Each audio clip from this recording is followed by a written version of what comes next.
আমি পূর্ব বর্ধমান জেলার সিরাজপুরের sound king এর মালিক মিস্টার পাপাই বলছি রে। করোনা ভাইরাস যখন এসেছিল তখন একটা একটা করে শ্বাস রোধ করে মেরেছিল। আমি কিন্তু করোনার থেকেও ভয়ঙ্কর।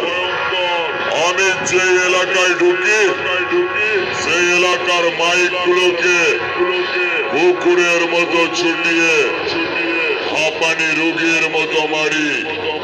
তাই তোদের সব কটাকে সাবধান করে দিচ্ছি, তোদের ওই বিপিএল এর বাচ্চা নারী পটকা মাইক সেট গুলোকে নিয়ে সিরাজপুরের সাউন্ড কিং এর সাথে কম্পিটিশন করতে আসিস না।